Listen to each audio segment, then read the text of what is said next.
সূরা আহজাবের মধ্যে বলে দিলাম আন-নাবিয়্যু আওলা বিল মুমিনিনা মিন আনফুসিহিম, আমি যেমন ওয়া নাহনু আকরাবু ইলাইহি মিন হাবলিল ওয়ারিদ, আমি যখন তোমার ঘাড়ের শারাত থেকে আরো কাছে বসবাস করি। তুমি ঘুমের মধ্যেও ডাকলে আমাকে পাবা, তুমি মসজিদে ডাকলে আমাকে পাবা, তুমি বিপদে পড়েছো ডাকলে আমাকে পাবা, যেখানেই ডাকবা সেখানেই আমি রব, আমাকে পাবা। আমি যেমন তোমার ঘাড়ের এই শারাত থেকে আরো অনেক কাছে থাকি, তেমনি ভাবে আমার নবীকেও তোমাদের অন্তরের মধ্যে গেঁথে দিয়েছি। আওলা বিল মুমিনিনা মিন আনফুসিহিম, আমার নবীজিকে পৃথিবীর জমিনে তোমাদের জন্য এমন নিয়ামত হিসেবে পাঠিয়েছি। আন-নাবিয়্যু আওলা বিল মুমিনিনা মিন আনফুসিহিম, আমার নবী তোমার নিজের জীবনের থেকে আরো দামি, আরো নিকটে, আরো কাছে, আরো প্রিয়। বলেন সুবহানাল্লাহ। আল্লাহ তাআলা বলেন আমার নবীকে আমি এমন ভাবে ফিট করেছি, আমার নবীর প্রত্যেকটা উম্মতের কাছে তার জানের থেকে আমার নবী আরো প্রিয়। এটা কোরআন মাজিদের আয়াত। আর রাসূল কারীম সাল্লাল্লাহু আলাইহি ওয়াসাল্লাম কি বললেন? লা ইউমিনু আহাদুকুম হাত্তা আকুনা আহাব্বা ইলাইহি মিন ওয়ালিহি ওয়া ওয়ালাদিহি ওয়ান নাসি আজমাইন। আমার নবীর জবানের ঘোষণা, যতক্ষণ লা ইউমিনু, কখনো কঠিন কালেও পৃথিবী ধ্বংস হয়ে যাবে, তারপরেও তোমার জীবন 30, 40, 50, 60 বছর নিভে যাবে, কিন্তু ওই জীবনে তুমি ইমানদার হিসাবে থাকতে পারবা না যতক্ষণ পর্যন্ত তোমার স্ত্রী, তোমার সন্তান, তোমার বাবা মা, তোমার প্রতিবেশী, জীবনে তোমার যা কিছু আছে সবার থেকে আমি নবী মুহাম্মদ রাসূলুল্লাহ সাল্লাল্লাহু আলাইহি ওয়াসাল্লামকে বেশি ভালো না বাসবা। দেন পড়টা দেন, একটু বুঝাইনি মুখ থাক। এই হাদিস বোঝার জন্য একটা উদাহরণ লাগবে। আল্লাহ রাসূল সাল্লাল্লাহু আলাইহি ওয়াসাল্লাম বললেন লা ইউমিনু আহাদুকুম হাত্তা আকুনা আহাব্বা ইলাইহি মিন ওয়ালিহি ওয়া ওয়ালাদিহি ওয়ান নাসি আজমাইন। আজমাইন মানে পৃথিবীতে যা কিছু আছে। প্রথম সন্তানের কথা বলেছে, তারপর বাবার কথা, তারপর মায়ের কথা, এবার আজমাইন দিয়ে রাসূল সাল্লাল্লাহু আলাইহি ওয়াসাল্লাম বলছে পৃথিবীতে যা কিছু আছে সবার থেকে আমি নবী, আমাকে ইজ্জত, সম্মান, ভালোবাসা তোমার অন্তরে যদি না থাকে লা ইউমিন, তোমার ঈমান নাই। কি নাই? ঈমান নাই। এজন্য ঈমান না থাকলে আল্লাহ যে কোরআন মাজিদের আয়াত বলছিলাম ওদিকেও তো যাওয়া লাগবে। আল্লাহ তাআলা বলেন আমি অনুগ্রহ করেছি আলাল মুমিনিন, মুমিনদের জন্য আমার নবী পাঠিয়েছি। ঈমান না থাকলে, ভালোবাসা না থাকলে আমার নবীকে পেয়ে কোনো লাভ তোমাদের হবে না। এর সামনের আয়াতগুলো পড়লে বুঝবেন যে নবী আমাদের জন্য কি জিনিস। এখন হাদিসে মোবারকা বুঝাই। এই ধরেন আমি আমার দিয়ে বোঝালাম, আমি মানে পৃথিবীর সব কোটি, এখন 100 কোটি আর 200 কোটি মানুষ থাকুক, সমগ্র পৃথিবীতে তখন 200 কোটি মানুষ আছে। এই 200 কোটি মানুষের প্রত্যেক একজন দিয়ে বোঝাচ্ছি সবাইকে, প্রত্যেকে আলাদা আলাদা। লা ইউমিনু আহাদুকুম, আহাদ এক বছর, আহাদ কয় বছর? 1 বছর। আল্লাহ রাসূল বলেন কোন একজন ব্যক্তি ইমানদার হতে পারবে না। তার মানে 200 কোটি মানুষ, ওই 200 কোটি মানুষ সবাইকে একজন একজন করে বোঝাইছে কেউ মুমিন হতে পারবে না যতক্ষণ সব থেকে আমি নবী আমাকে মহব্বত না করবে, ভালো না বাসবে। তাহলে আমার দিয়ে বোঝালে 2 কোটি বোঝানো হচ্ছে আমি মোহাম্মদ জিয়াউর রহমান, এই আর এর চারিপাশে আমার পৃথিবী, আমি এই আর পৃথিবীর সব আমার চারিপাশে। তো রাসূল সাল্লাল্লাহু আলাইহি ওয়াসাল্লাম তুমি হচ্ছে এই বোতল, আর তোমার চারিপাশে পৃথিবী। তোমার পাশে আছে, ডানে আছে তোমার স্ত্রী, বায়ে আছে সন্তান, সামনে বাবা, পিছনে মা, মাথার উপরে চাকরি, কি পায়ের নিচে রাস্তা, যা কিছু তোমার জীবনে আছে এই তো তুমি। তোমার চারিপাশে যা কিছু তোমার জীবনের সাথে সম্পর্ক। একটা মানুষের চলতে গেলে চাকরি লাগে, ব্যবসা লাগে, ইনকাম করা লাগে, আবার বিয়ের বেলা যৌবনে ঝামেলা হলে বউ লাগে, আবার যদি প্রবাসী দেখাশোনার দায়িত্ব লাগে সন্তান লাগে, লাগে কিনা, প্রতিবেশী লাগে, এক এক সময় এক এক কাজে এক একজনের ব্যবহার করতে হবে, লাগে না সবাই?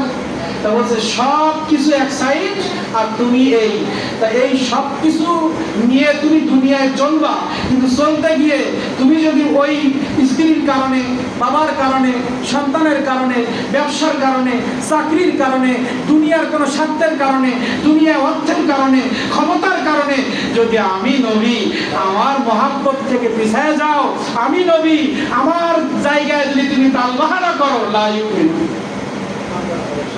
কারণ এমন একটা চাকরি করতেছেন যেখানে নবীর আদর্শ আপনি মানতে পারতেছেন না, চাকরি বাদ দেওয়া লাগবে।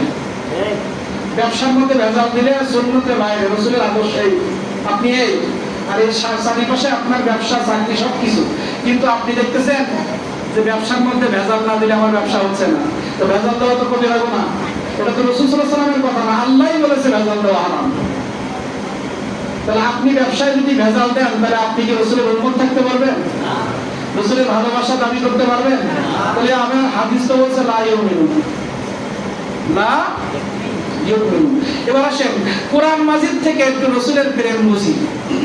মিলাদুন নবীর কথা লাস্টে বলবো। কি বলবো? আমরা কোরআন হাদিস নিয়ে অনার্স মাস্টার্স করেছি, তো বড় বড় ডক্টরদের ক্লাস করেছি। মূল কথাটা শেষে বলে, কি বলে? যখন কোম্পানির আপনার একটা প্রোডাক্ট সেল করে আগে সব কিছু পাম্প দিয়ে আমার প্রোডাক্টটা সামনে আনবে। সাপড়ি দ্বারা ওষুধ বিক্রি করে, কিন্তু আগে সাপ খেলে দেখায় না, বিভিন্ন সাপটাপ দেখাই মানুষের বেড়ে রস করার পরে এবার একটা মাদুলি বের করে, দাঁতের মাজল তৈরি করে। মূল উদ্দেশ্য ছিল কি? দাঁতের মাজল বিক্রি করা, মাদুলি বিক্রি করা, কিন্তু সাপ খেলা দেখাই আগে মানুষের মন জয় করি নাই। তো মিলাদুন নবী আমাদের মূল আদর্শ, মূল উদ্দেশ্য আছে, কিন্তু মিলাদুন নবী বোঝার আগে মিলাদুন নবী বোঝার জন্য ব্রেনটা আগে খালি করতে হবে। কি করতে হবে? মনন দেব, কিন্তু মনন দেওয়ার মতো মন মানসিকতা আগে কি করতে হবে? তৈরি করতে হবে। তাও কি আমার নিজের কথা দিয়ে না কোরআন হাদিস দিয়ে?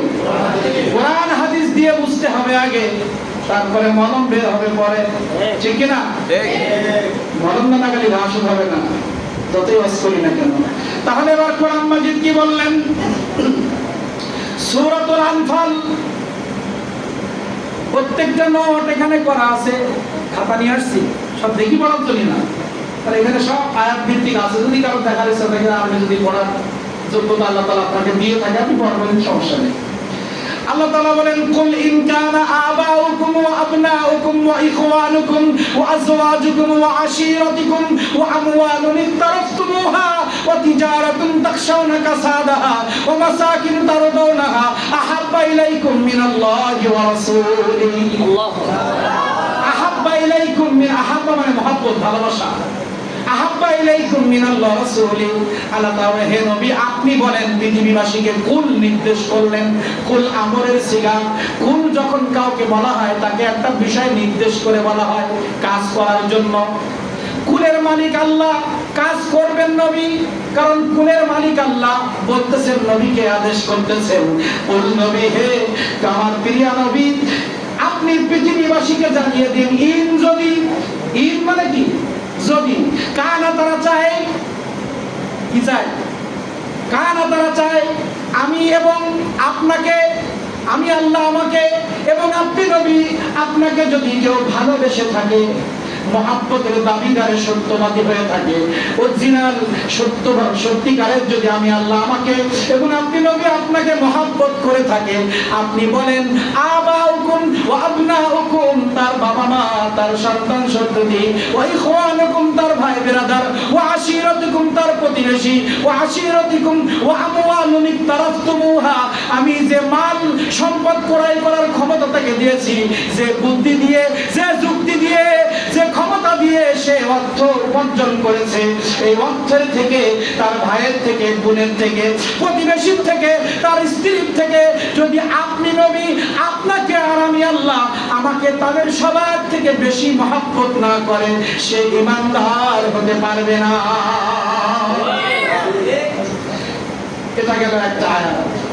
আবার আয়াত পড়ি, সূরা আলে ইমরানে আল্লাহ তাআলা বললেন, কুল হে নবী আপনি বলেন, ইন যদি কুনতুম তারা চায়, তুহিব্বুনাল্লাহ আমি আল্লাহ আমাকে ভালোবাসতে যদি তারা চায়, কি চায়? আমি আল্লাহ আমাকে কোনো একজন ব্যক্তি যদি মনে করে আমি আল্লাহকে একটু ভালোবাসবো, কুল তাদেরকে উদ্দেশ্য করে আপনি বলেন, কুল হে নবী আপনি বলেন, ইন যদি কুনতুম তারা চায়, তুহিব্বুনাল্লাহ আমি আল্লাহ আমাকে মহব্বত করবে, আমি আল্লাহ আমাকে ভালোবাসার দাবিতে তারা যদি সত্যবাদী হতে চায়। আমি মুখে বললে বিশ্বাস করি না, অনেকেই বলে আল্লাহ আছে, মানার ক্ষেত্রে শিরক করে, ঠিক না? অনেকে বলে আল্লাহ সবার মালিক, কিন্তু সন্তান দেওয়ার পরে ডাক্তারকে বলে আপনি ছাড়া আমার সন্তান বাঁচাতে পারবে না, শিরিক হয়ে গেল। কি করে গেল? তাহলে তারা যদি তাদের এই ভালোবাসার দাবিতে সত্যবাদী হতে চায়, তুহিব্বুনাল্লাহ, তারা যদি আমাকে ভালোবাসতে চায়, ওই ভালোবাসার দাবিতে তারা যদি সত্যবাদী হতে চায়, তুহিব্বুনাল্লাহ ইউহিব্বুকুমুল্লাহ, কুল ইন কুনতুম তুহিব্বুনাল্লাহ ফাত্তাবিউনি, ফাত্তাবিউনি মানে হে নবী, তারা যদি আমি আল্লাহ আমাকে ভালোবাসার কথায় তারা সত্যবাদী হতে চায়, ফাত্তাবিউনি, আপনি নবী, আপনার ইত্তেবা, আপনার গোলামি, আপনার মহব্বত ছাড়া তার এই ভালোবাসার দাবি আমি মানি না। ঠিক। নারায়ে তাকবীর, নারায়ে রিসালাত, পবিত্র ঈদে মিলাদুন নবী। আল্লাহ তাআলা বললেন তারা আমার বান্দা ভালোবাসতে চাইতে পারে, কিন্তু তারা যদি আমি আল্লাহ আমাকে ভালোবাসার দাবিতে সত্যবাদী হতে চায়, ফাত্তাবিউনি মানে আপনার অনুকরণ, ফাত্তাবিউনি মানে অনুসরণ, অনুকরণ, ইত্তেবা, একজনকে দেখে দেখে চলা। কাকে দেখে দেখে চলা? নবীকে দেখে দেখে চলা। ওই সময় নাজিল হয়েছে তো, এখন আমরা বলবো নবী তো নাই, আছে। নবী সাল্লাল্লাহু আলাইহি ওয়াসাল্লাম বলেন আল উলামা ওয়ারাসাতুল আম্বিয়া, আমি নবী চলে যাচ্ছি, কিন্তু তোমাদের একটা ঘোষণা দিয়ে গেলাম, এই আমার সিদ্দিক আকবর, ওমর ফারুক, ওসমানকে রেখে গেলাম, এরা হচ্ছে ওয়ারাসাতুল আম্বিয়া, এদের উত্তরসূরি কিয়ামত পর্যন্ত থাকবে, কেউ ওলি পরিচয়ে, কেউ হক্কানি আলেম পরিচয়ে। তাহলে যারা আমার ওয়ারাসাতুল আম্বিয়া, যারা কোরআন হাদিসের জ্ঞান অর্জন করে পৃথিবীতে ইসলাম প্রচার করবে, হক পথে সুন্নতি পথে রাসূল সাল্লাল্লাহু আলাইহি ওয়াসাল্লামের সঠিক রাস্তায় যারা থাকবে, তাদের ইত্তেবা করাই আমি নবী আমার ইত্তেবা হয়ে যাবে।